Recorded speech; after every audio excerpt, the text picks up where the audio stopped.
আমার জন্য তোকে বাড়ি ছেড়ে দিতে হচ্ছে দিদি। তুই আমায় এত ভালোবাসিস,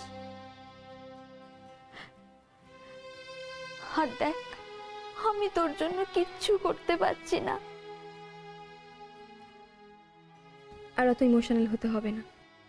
তবে হ্যাঁ, ওইসব ভুলভাল চিন্তা কিন্তু মাথা থেকে একদম দূরে সরাবি। ওই বাড়ি থেকে পালিয়ে যাব, সুইসাইড করব, তাহলে আমি একটু কৃতার্থ হব ম্যাডাম। বলা, এরকম কিছু করবি না তো আর?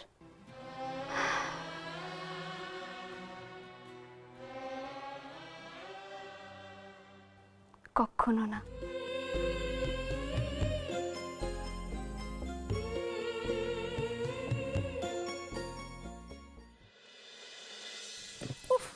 এগুলো কি দিচ্ছিস অর্জুন? আরে এগুলো তো কাঁচা হয়নি, দিস না এগুলো। তাড়াতাড়ি করো, তাড়াতাড়ি করো। দেখেছিস সন্ধ্যা, ছেলের কথা শুনেছিস? ওই বাড়িতে যাওয়ার জন্য কেমন তাড়া দিচ্ছে, দেখেছিস তুই? আরে মা, তাড়া দেবো না, যেতে যখন হবেই। আর তাছাড়া কথা দিয়েছি মা। অর্জুন, হ্যাঁ একটা কথা বলবো? কৃষ্ণার জন্য এত কাণ্ড করার কোন দরকার আছে বাবা? তুই একবার ঠান্ডা মাথায় ভেবে দেখ না। ছোট মা, সব ভাবাভাবির সিন শেষ। আর তাছাড়া কৃষ্ণ আমার বউ। এমনি তো অর্জুন বসাক কথা দিয়েছে, সেই কথা তো আর হেরফের হতে পারে না। অর্জুন শোন না, ওই ঘটি বাড়িতে যাবি বলে যখন মনস্থির করেই নিয়েছিস, তখন একটু সাবধানে থাকিস না বাবা, দেখিস। হ্যাঁ, আমার বোকা জামাই হয় না কেমন? শোন না অর্জুন, দেখিস ও বাড়িতে গিয়ে যেন আমাদের আবার মাথা হেট না হয়ে যায়, এটা দেখিস। হ্যাঁ, আর ওই গুরুজনদের প্রণাম করিস, আর বাচ্চাদের সবাইকে ভালোবাসবি। আরে শোন না অর্জুন, ওই খাবার নিয়ে আবার সমস্যা করিস না যেন। শোন না, তোর পছন্দের খাবার খেতে গিয়ে আবার পাশের পাত তুলে খেয়ে নিস না অর্জুন। শুনছি শুনছি শুনছি, বলো বলো বলো। সকলের ভালো মন্দ দেখিস বাবা একটু। হ্যাঁ, আর ওই আস্তে চলাফেরা করবি, আস্তে কথা বলবি। হ্যাঁ, আর একটু পরিষ্কার পরিচ্ছন্ন হয়ে থাকিস। ও শোন না, এই সকালবেলা স্নান টান করে গুরুজনদের একটু প্রণাম করিস বাবা। হ্যাঁ, আর ওই সন্ধেবেলায় কাপড় টাপড় ছেড়ে একটু সন্ধেটা দিয়ে দিস। হ্যাঁ মা, আমি মেয়ে নাকি? হ্যাঁ, কি সব বাজে বাজে বলছো? সন্ধে দিয়ে দিস, দিয়ে দিস। বাবা, আমি তো জামাই জামাই হয়ে যাচ্ছি শ্বশুর বাড়ি গিয়ে, পায়ের উপর পা তুলে বসবো, গিয়ে মালাই মার্কেট চায় খাবো, রাজার হারে থাকবো। আর যদি কেউ কিছু বলতে আসে তাহলে এটা দিয়ে সেটা হলে তো ভালোই হবে বাবা। নাও ধরো। আবার ধুতি পাঞ্জাবি কেন? ধর, বিয়ের পরে প্রথম শ্বশুর বাড়ি যাচ্ছিস, ধুতি পাঞ্জাবি ছাড়া কি পরবি শুনি? আর দেখ জামা কাপড় দেখ কিরকম লাট করে ফেলেছিস। যা চেঞ্জ করে নে, যা ফ্রেশ হয়ে যা।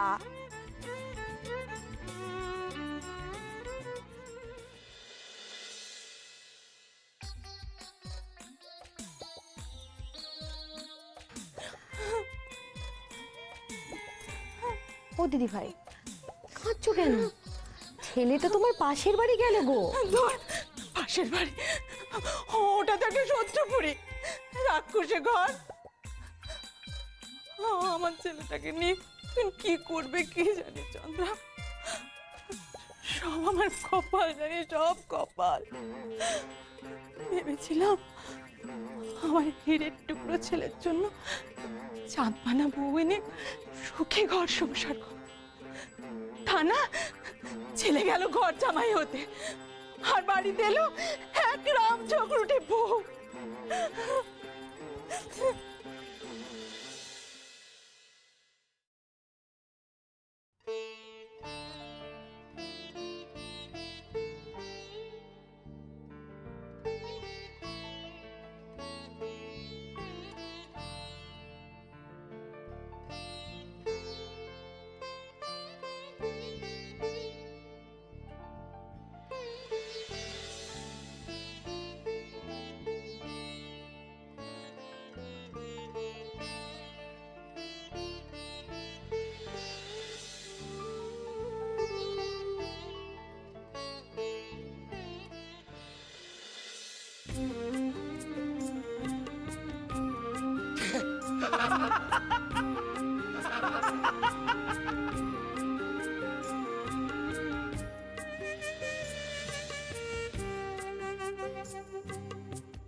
বেশ অচেনা লাগছে তোমাকে।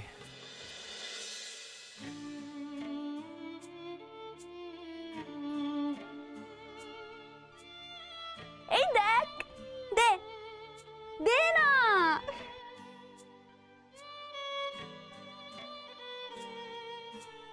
তোমাকে জড়িয়ে ধরেই তো আমি আমার মায়ের গায়ের গন্ধ পাই মা।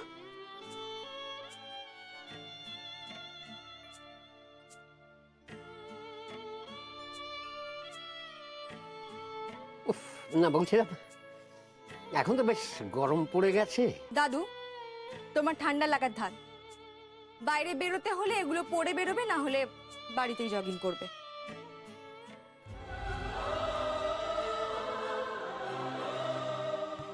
এই ঘর, বাড়ি, মা, বাবা, দাদু, বলা, সবাইকে ছেড়ে চলে যাব? কাজটা কি আমি ঠিক করছি?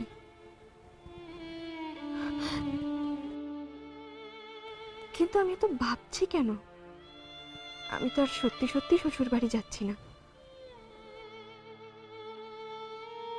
এটা তো শুধুমাত্র 6 মাসের জন্য।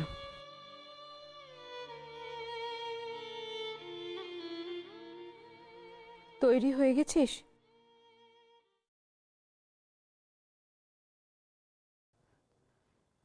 না মানে তাড়াতাড়ি রেডি হওয়া, নইলে তোর তো আবার ওই বাড়িতে গিয়ে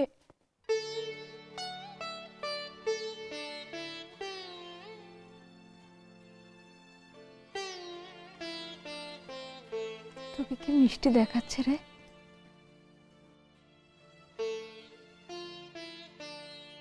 কারণ নজর না লাগে।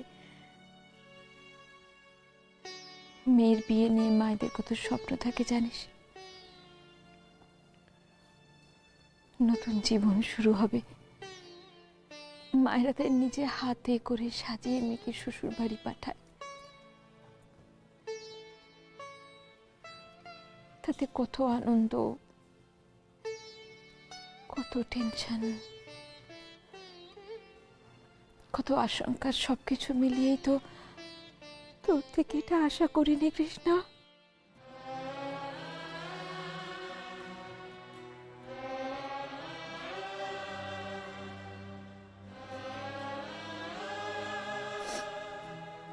যাক, যা হবার তো হয়ে গেছে। হ্যাঁ, এখন ওটাই তোর শ্বশুর বাড়ি। শোন, নিজে জেদ করে বিয়ে করেছিস তো, তোর অনেক দায়িত্ব। শ্বশুর বাড়িতে যে পরিস্থিতি আসুক না কেন, তোকে কিন্তু মানিয়ে নিতেই হবে। জানি।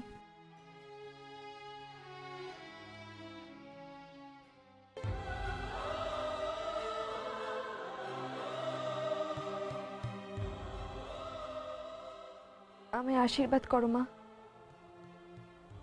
আমি যেন জিততে পারি।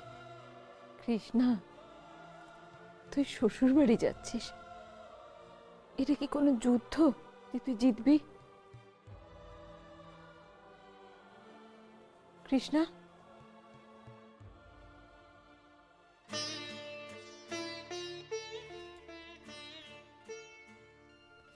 আমার দিকে তাকা, তাকা। এই কথা বললি কেন? যেন জিততে পারি, বল বল।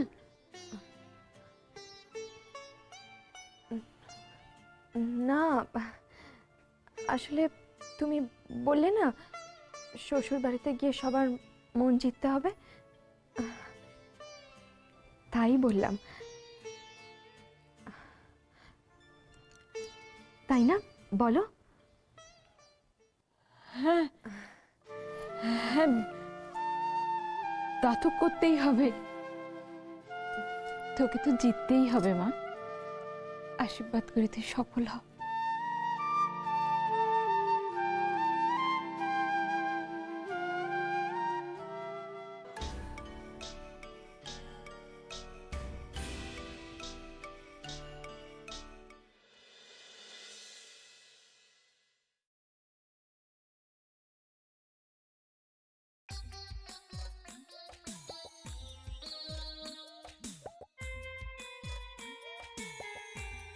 তোমার বেশি বাড়াবাড়ি।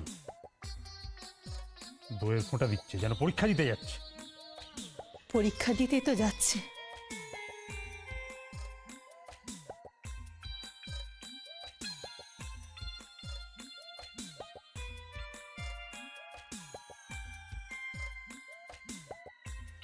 থাক থাক,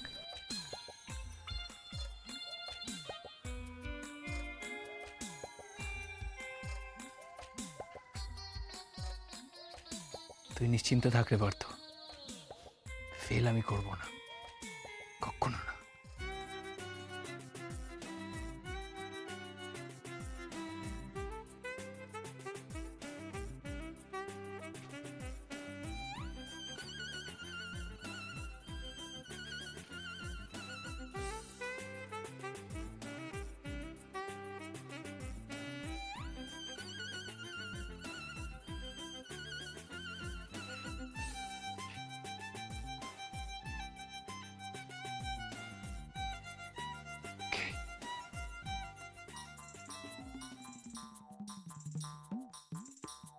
থাক, ওসব নকল রাগ থাক। শোন, আমার অবর্তমানে তুই কিন্তু এই বাড়ির বড় ছেলে, সব দিকে নজর রাখবি আর সব খবর আমায় দিবি। না, কোনো খবর চাইব না। আজ থেকে বিয়ে বাড়ির কেউ না।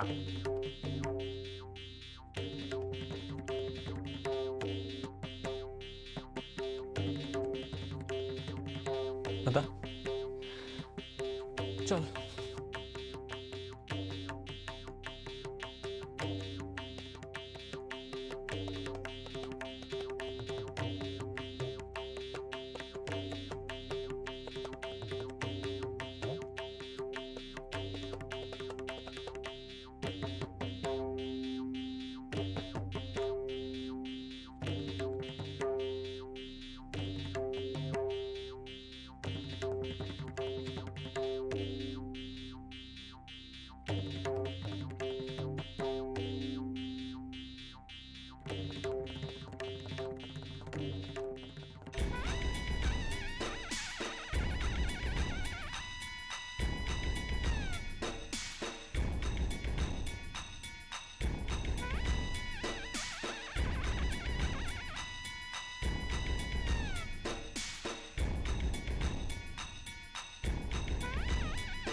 Best of luck.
দাঁড়া।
না,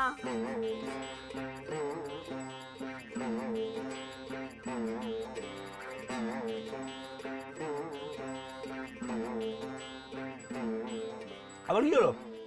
এতে চাল আর ডাল আছে। বাহ, রাত্রিতে অনেক খিচুড়ি মেনু পাঠিয়ে দিয়েছো। না, খিচুড়ি না, এতে চাল আর 2 রকমের ডাল আছে। একটা একটা করে বাজবি, তারপর এ বাড়িতে ঢুকবি। এটাই হচ্ছে এ বাড়ির নিয়ম। না না না, এরকম কোনো নিয়ম নেই, আমি জানি। বাঙাল বাড়িতেও নেই, ঘটি বাড়িতেও নেই। আচ্ছা, এইটা একমাত্র আমাদের বাড়িরই নিয়ম, আর বাড়ির নতুন জামাইকে সেটা মানতেই হয়। আমি মানবো না। বেশ, চলে যা। যা, তুই বাড়ি যা, তুই কৃষ্ণকে পাঠিয়ে দে, যা।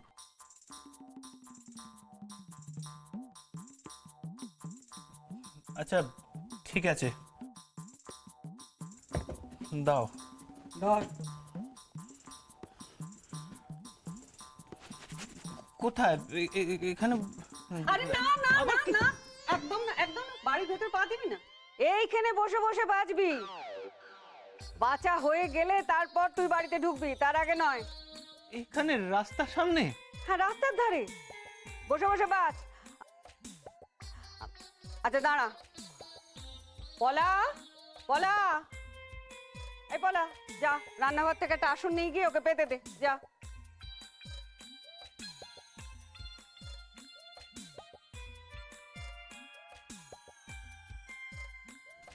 পেতে দে। অর্জুন, ওতে 2 রকম ডাল মেশানো আছে, ভাগ কর।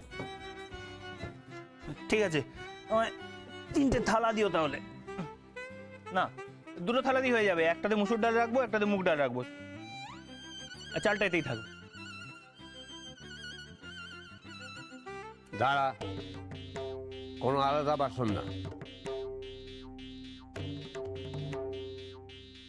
ওই এক ধামাতি চাল আর 2 রকমের ডাল আলাদা করে রাখতে হবে। পারবি? র্যাগিং হচ্ছে না? অর্জুন বসাককে র্যাগিং করছো? তোমরা জানো র্যাগিং এখন ইল্লিগাল? যদি পুলিশকে একবার বলি না।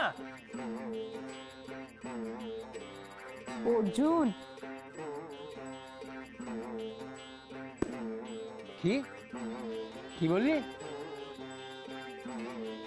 ভয় দেখাচ্ছিস আমাকে? যত বড় মুখ নয় তত বড় কথা। হতভাগা, নিয়ম যদি না পালন করতে পারিস। কি হলো, পারবি না তো?